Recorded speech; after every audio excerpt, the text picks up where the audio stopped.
बोलते जाते, कोई पकड़ा जाएगा कि सबसे बड़ा भ्रष्टाचार और सबसे बड़ा भक्षक वही है जो अपने देश की संपत्ति को लूटे जा रहे हैं। तो ये इस तरीके की जो व्यवस्था है उसको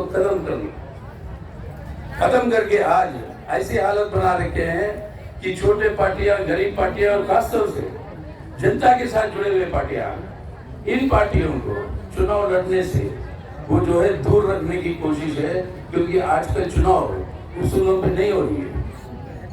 चुनाव किसी सोच और समझ से नहीं हो रही है। चुनाव को एक व्यापार बना दिया, एक व्यापार बना दिया। कल तक जो आपके कांग्रेस पार्टी के जो नेता थे, हर प्रदेश से वो जो है जाकर उनके ऊपर कब्जा करके जुगाड़ कर रहे हैं। किसी को सीधा पैसे दे के खरीद लेते हैं भाजपा, किसी के ऊपर धमकी देती है ईडी का, और किसी को गिरफ्तार कर लेती है। और जब हम लोग सब आवाज उठाते हैं ये गलत हो रहा है, तब भाजपा का कहना क्या है मोदी साहब का, मैं भ्रष्ट लोगों के ऊपर कार्रवाई कर रहा हूँ। आप क्या भ्रष्टाचार के खिलाफ लड़ना नहीं चाहते? मतलब बिल्कुल लड़ना चाहते हैं मोदी साहब, लेकिन भ्रष्ट लोगों को सजा तो दिलवाओ। अब आपने पिछले 5 साल में तकरीबन 6,000 केसें दर्ज की है ईडी ने विपक्षी नेताओं के ऊपर, और इस 6,000 में से सजा कितने को मिली कोर्ट से? 23 लोग। 6,000 आपके ये चार्ज, ये गिरफ्तार किए हो, ये चार्ज लगाए हो, लेकिन सजा मिली है 23 लोगों। यानी मतलब क्या है? 0.01% से भी कम है जिसको सजा मिली। तो सजा दिलवाने के लिए नहीं हो रहा है ये काम, धमकी दिलवाने के लिए हो रहा है। जोर जबरदस्ती उनके ऊपर बोला गया आप अपनी पार्टी छोड़कर हमारे पास आ जाओ, तो ये सब केस जो है माफ हो जाएगी। यानी कल तक भ्रष्ट आदमी है, घोर भ्रष्टाचार किया हुआ है, आज जब भाजपा के अंदर चले जाता है वो सत्य हरिश्चंद्र बन जाता है, उसके ऊपर कोई आरोप नहीं। ये है खिलवाड़ जो बना रखा है राजनीति का। अब इसे छुटकारा पानी है तो इस सरकार को हटानी है। अब इस तरीके की जो कामें जो हो रही है, जो आज हर पहलू के अंदर, आज ये जरूरी है इस सरकार को हटाना है। तो लोग मेरे को जब आ रहे थे, हम जीन लोग यहाँ पे हरियाणा में पूछ रहे थे कि आप परिवर्तन बदलाव संदेश रैली कर रहे हो, चुनाव में कहाँ दे रहे हो कैंडिडेट?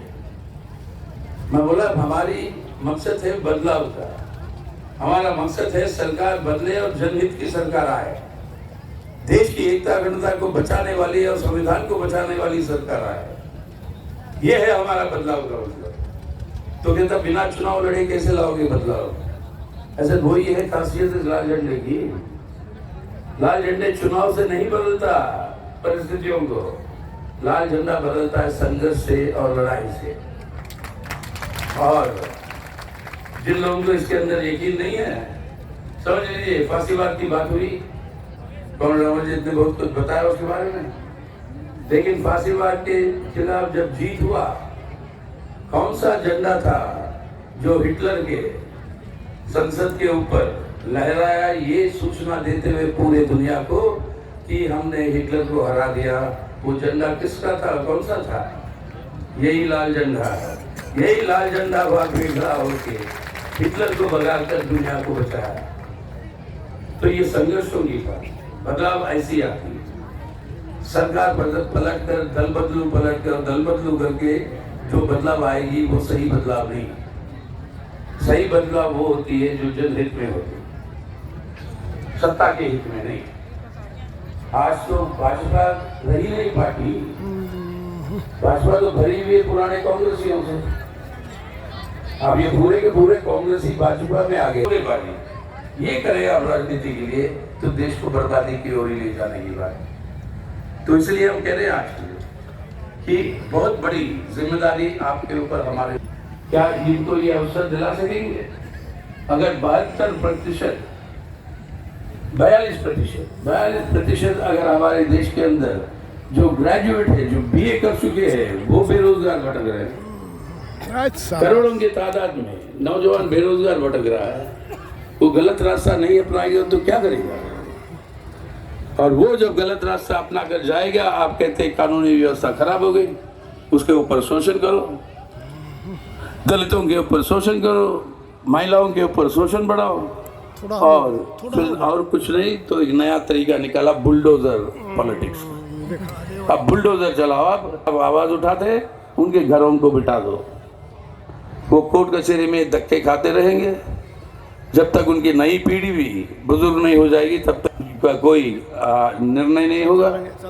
और जब तक केस निर्णय नहीं होंगे, लोगों को जेल में बंद करके रखे हो, सजा उनको मिली जा रहा है।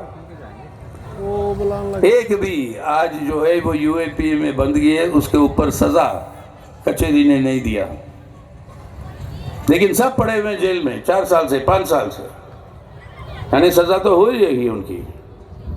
अब हाल ही में 10 साल के बाद एक व्हील चेयर पे बैठे हुए एक डिसेबल्ड एक प्रोफेसर, उसको परसों